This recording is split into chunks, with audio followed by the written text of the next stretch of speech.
ओम हर हर महादेव। जय माता दी। आज मैं आप लोगों को श्रीमद् देवी भागवत के प्रथम स्कंद के 9वां अध्याय आपको सुनाने जा रही हूँ। कथा करने से पहले आपसे ये निवेदन करना चाहती हूँ, यदि आप हमारे चैनल पर नए हैं तो कृपया करके लाइक करिए, सब्सक्राइब करिए, शेयर करिए। आपसे विनम्र प्रार्थना करती हूँ हाथ जोड़ के। आगे कथा की ओर चलिए। इसमें आता है कि भगवान विष्णु का मधुकैटभ से 5000 वर्षों तक युद्ध करना, विष्णु द्वारा देवी की स्तुति तथा देवी द्वारा मोहित मधुकैटभ का विष्णु द्वारा वध। तो इस प्रकार कथा है। तो कथा में आता है, सूत जी बोलते हैं, हे मुनिजनों, जब सद्गुरु भगवान विष्णु के शरीर से निद्रा देवी निकली, उस समय उनके नेत्र, मुख, नासिका, भुजा, हृदय तथा वक्ष स्थल से निकल करके वे श्रेष्ठ तामसी शक्ति आकाश में स्थित हो गए तथा भगवान विष्णु भी बार बार जम्हाई लेते हुए उठ खड़े हुए। तब वहाँ भगवान विष्णु ने भय से कांपते हुए ब्रह्मा को देखा और उन महातेजस्वी विष्णु ने मेघ के समान गंभीर वाणी में कहा। विष्णु बोले, हे कमलोद्धव ब्रह्मा जी, आप तपस्या छोड़कर यहाँ कैसे आ गए हैं? आप इतने चिंतित एवं भयभीत क्यों हो रहे हैं? ब्रह्मा जी बोले, हे देव, आपकी कानों की मैल से 2 महादानव पैदा हो गए, जो महाभयंकर एवं महाबली हैं, जिनका नाम मधुकैटभ है। उन्हीं दोनों के भय से आपके पास आया हूँ। हे जगतपते, हे वासुदेव, आप मुझ भयभीत तथा कर्तव्य विमूढ़ की रक्षा कीजिए। विष्णु जी बोले, ब्राह्मण, अब आप निर्भय होकर के चाहिए, उनकी मृत्यु निकट है, इसलिए वे वहाँ युद्ध करने के लिए आएंगे और मैं उन दोनों दैत्यों का वध करूँगा। सूत जी बोले, इस प्रकार भगवान विष्णु ब्रह्मा जी से कह ही रहे थे कि वे दोनों मतवाले महाबली दैत्य ब्रह्मा जी को ढूंढते हुए वहाँ पहुँचे। हे श्रेष्ठ मुनियों, वे दैत्य उस महासागर के जल में बिना किसी अवलंबन के चिंतन हो खड़े थे। उन अहंकारी राक्षसों ने ब्रह्मा जी से कहा, तुम भागकर उनके पास क्यों आए?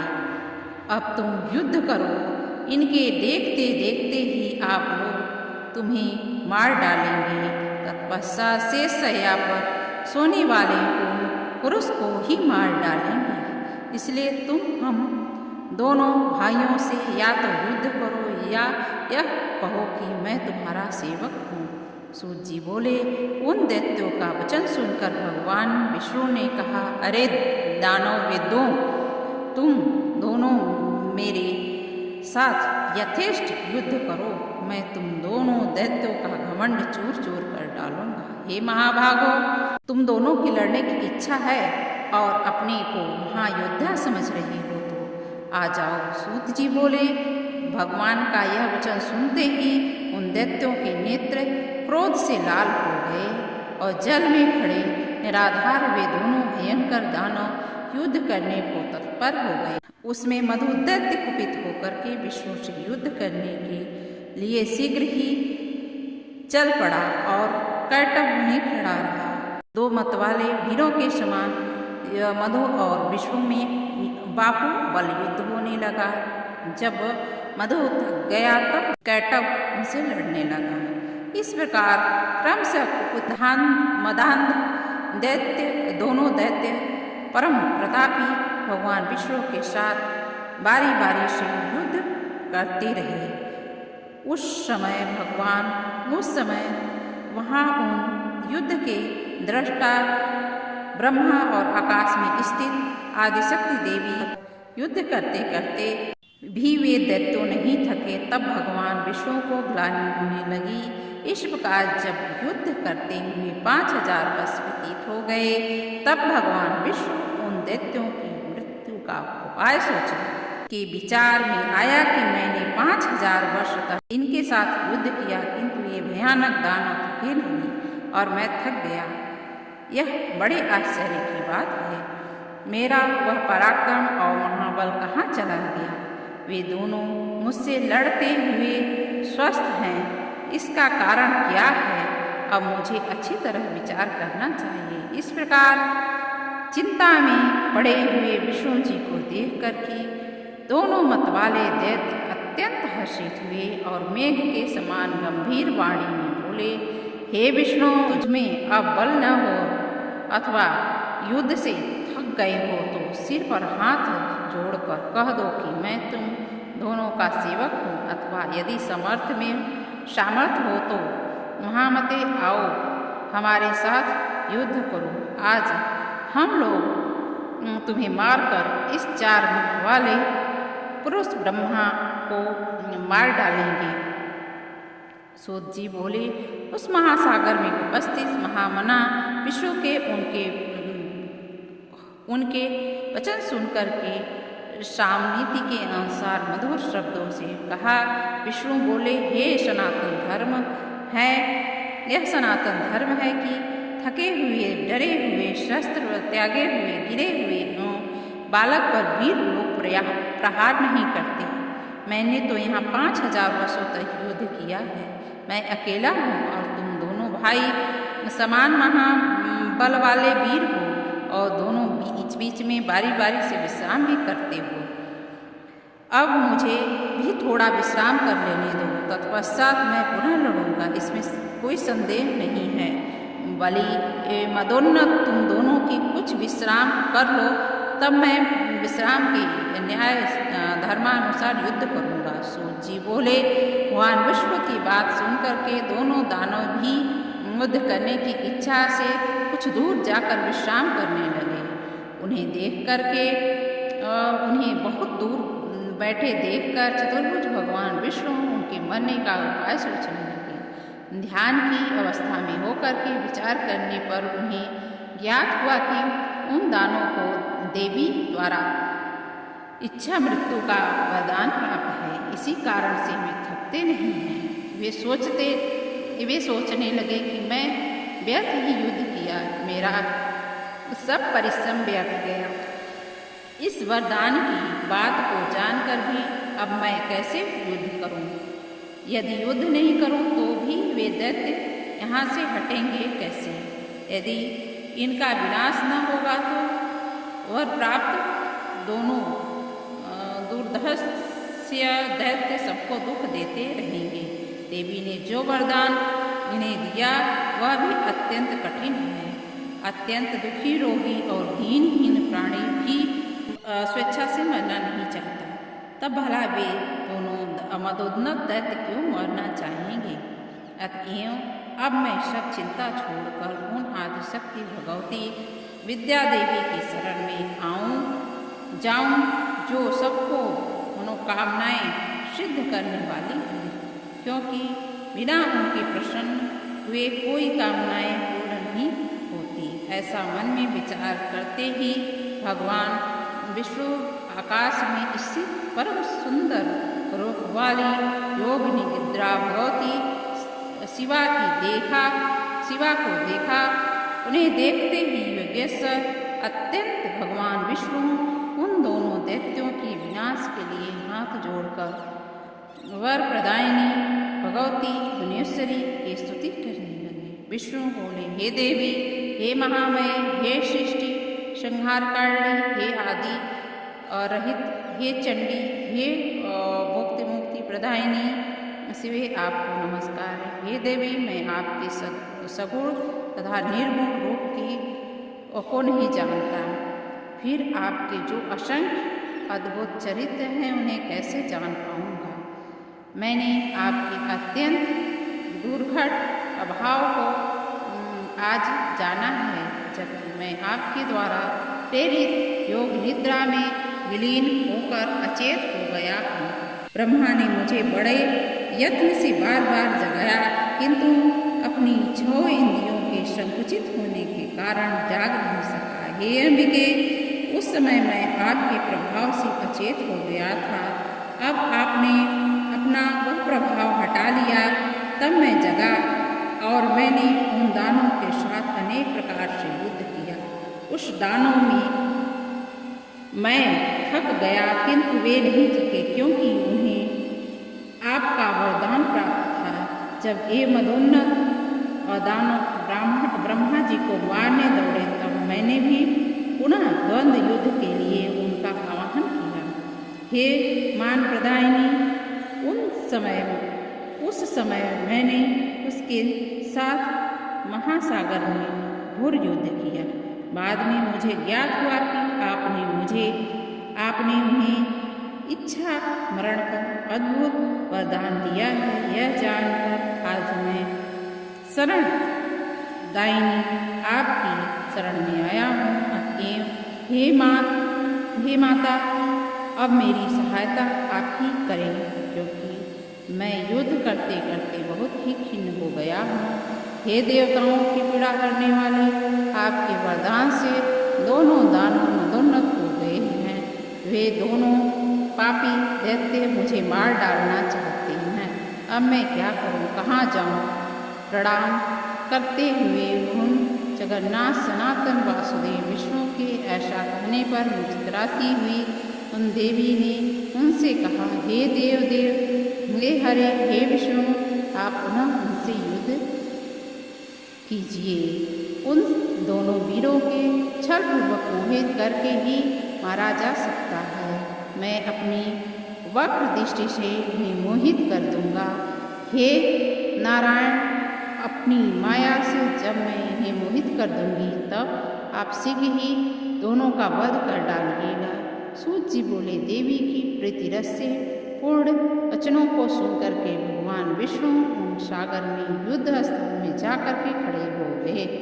तब विष्णु को आते देख वे दोनों युद्ध के अभिलाषी महाबली दैत्य भी वहाँ खड़े होकर के आ डटे।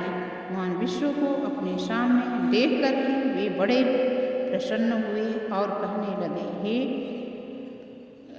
महाकाम, हे चतुर्भुज, ठहरो। हार और जीत को प्रारब्ध के अधीन समझकर तुम हमारे साथ युद्ध करो। बलवान व्यक्ति विजयी प्राप्त करता है, किंतु कभी कभी भाग्यवश दुर्लभ व्यक्ति भी जीत जाता है। आप जैसे महापुरुष को जय या पराजय में हर्ष या शोक कभी नहीं करना चाहिए। आपने दान और शत्रु होकर के पूर्व काल में बहुत से दैत्यों को अनेक प्रकार हराया, परंतु इस प्रकार तो हम दोनों के साथ लड़ते हुए आप पराजित हो गए हैं। सूत जी बोले, ऐसा कहकर दोनों महाबाहो दैत्य युद्ध करने को तत्पर हो गए। तब वहाँ अवसर देख करके ज्यों ही विचित्र कर्मा विष्णु ने उन दोनों पर मुष्टि से प्रहार किया, त्यों ही उन दोनों बलोत्तम दैत्यों ने विष्णु पर मुष्टि प्रहार किया। इस प्रकार इसमें परस्पर भयंकर युद्ध होने लगा। उन दोनों महाबली दानों को युद्धरत देख करके नारायण श्री ने दीन दृष्टि से भगवती की ओर देखा। सूत जी बोले, विष्णु को ऐसी करुणाजनक दीन दशा देखकर अरुण नेत्रों वाली भगवती उन दोनों दैत्यों की ओर देख करके हंसने लगी और उन्होंने दूसरे कामबाणों के समान मंद मुस्कान युक्त तथा प्रेम भाव से भरे अपने कटाक्षों से उन पर प्रहार किया। इस प्रकार देवी के कटाक्ष को देख करके वे पापी मधुकैटभ अत्यंत मोहित हो गए। वे कामांध दानव अपने ऊपर भगवती की विशेष अनुकंपा जान करके कामबाण से अत्यंत पीड़ित होने लगे और अपूर्ण शोभाशालिनी भगवती को देखते हुए वे बड़ी आंखें हो गए। भगवान विष्णु भी देवी की उस प्रयत्न को समझ गए। दोनों कामदानों को देवी की माया से मोहित जान करके स्वर कार्य साधक भगवान विष्णु ने महामेघ के समान गंभीर और मधुर वचनों के द्वारा उन दोनों का उपहास करते हुए कहा, हे वीरों, तुम्हारी जो इच्छा हो वर मांगो। तुम दोनों के युद्ध से मैं हर्षित हूँ। अतः मैं तुम्हें मनोभिलषित वर दूंगा। यद्यपि पूर्व काल में भी मेरे द्वारा अनेक दानव युद्ध करते हुए देखे गए हैं, किंतु तुम दोनों भाइयों के समान मैंने किसी को देखा सुना नहीं। तुम दोनों के अपने बल को देख करके मैं बहुत संतुष्ट हूँ। हे महाबली दानव, मैं तुम दोनों भाइयों की वांछित मनोकामनाएं पूर्ण करूँगा। सूत जी बोले, विष्णु का यह वचन सुनकर के कमल के समान नेत्र वाले काम पीड़ित वे दोनों दैत्य जगत नंदिनी भगवती महामाया को देखते हुए विष्णु से अभिमानपूर्वक बोले, हे विष्णु, हम लोग याचक नहीं हैं, अतः आप उन दोनों को देना क्यों चाहते हैं? वे देवेश, यदि आप लेना चाहते तो आप जो मांगेंगे हम दे सकते हैं, क्योंकि हम लोग भिक्षुक नहीं हैं, दाता हैं। हे ऋषिकेश, आप अपना मनोभिलषित वरदान मांगिए। हे वासुदेव, आपके अद्भुत युद्ध से हम लोग आप पर अत्यंत प्रसन्न हैं। उन दोनों का वचन सुनकर विष्णु ने उत्तर दिया, यदि तुम दोनों मेरे ऊपर प्रसन्न हो तो यदि वरदान देना चाहते हैं तो दोनों भाई मेरे हाथे मारे जाओ। सूत जी बोले, विष्णु का वचन सुनकर दोनों भाई चकित हो गए और अपने को ही उनके द्वारा ठगा हुआ समझकर शोक से चिंतित हो गए। कुछ देर के बाद मन में विचार आया कि संपूर्ण भूमि को स्थल रहित तथा वहाँ सर्वत्र जल ही जल देखकर उन्होंने विष्णु से कहा, हे जनार्दन विष्णु, आपने हम लोगों को पहले जो वरदान देने को कहा था, यदि आप सत्यवादी हैं तो पहले उस मनवांछित वर को प्रदान कीजिए। हे मधुसूदन, आप हमें किसी निर्जल प्रदेश की सुविस्तृत भूमि पर मारिए, तभी हम आपसे मारे जाएंगे, अन्यथा नहीं। अतः हे माधव, अब आप सत्यवादी बनिए। तब भगवान विष्णु ने अपने सुदर्शन चक्र का स्मरण करते हुए दानवों से हंसते हुए कहा, हे महाभाग, तुम्हारे कथनानुसार निर्जल तथा सुविस्तृत भूमि पर ही तुम्हारा दोनों का उन्हीं पर तुम दोनों को मारूंगा। ऐसा कहकर देवताओं के आराध्य भगवान विष्णु ने अपना दोनों जांघों पर सुविस्तृत करके जल के ऊपर ही स्थल दिखा दिया और उनसे कहा, दैत्य देखो, यहाँ जल नहीं है, पृथ्वी है, अतः यहीं मैं तुम दोनों को अपना सिर रखो। ऐसा करने से ही आज हम तुम दोनों सत्यवादी सिद्ध होंगे। इस समय विष्णु का तथ्यपूर्वक वचन सुनकर तथा अपने मन में विचार करके उन दोनों दैत्यों ने अपना शरीर बढ़ाकर हजारों योजन लंबा चौड़ा कर दिया। तब भगवान विष्णु ने भी अपनी दोनों जांघों को बढ़ाकर उससे भी गुना कर दिया। यह देख करके वे दोनों दैत्य बड़े ही विस्मय में पड़ गए, परंतु अपनी बात सत्य प्रमाणित करने के लिए उन्होंने अपने अपने मस्तक उस पर अत्यंत अद्भुत जंघे पर रख दिया। उसी समय प्रताप भगवान विष्णु ने अपने सुदर्शन चक्र से जंघे पर स्थित उनके विशाल सिरों की वेगपूर्वक धड़ से अलग कर दिया। तब दोनों मधुकैटव दैत्य मारे गए। तब उन्हीं के मेद चर्बी से संपूर्ण सागर पट गया। हे मुनीश्वर, तभी से पृथ्वी का नाम मेदिनी पड़ गया। इसलिए मृत्तिका भी अभक्ष्य मानी जाने लगी। आप लोग ने जो प्रश्न किया था उसका ठीक ठीक उत्तर मैंने दिया। बुद्धिमान मनुष्य को चाहिए कि वे महामाया महाविद्या की सर्वदा उपासना करें, क्योंकि वे पराशक्ति ही समस्त देव दानों द्वारा आराध्य हैं। उनसे बढ़कर कोई दूसरा देवता तीनों लोक में नहीं है। इस बात सर्वदा सत्य है एवं वेदों तथा शास्त्रों का निष्कर्ष है कि सगुण अथवा निर्गुण रूप में सर्वदा उस पराशक्ति का सृजन पूजन करते रहना चाहिए। यह तो था श्रीमद् देवी भागवत का 9वां अध्याय और आपको श्रीमद् देवी भागवत का 10वां अध्याय, प्रथम स्कंद का 10वां अध्याय अगले एपिसोड में सुनाऊंगी। इससे पहले आपसे अनुरोध करना चाहती हूँ कि आप अधिक से अधिक शेयर कीजिए। आप लोग हमारे पूजनीय हैं। जय श्री कृष्णा।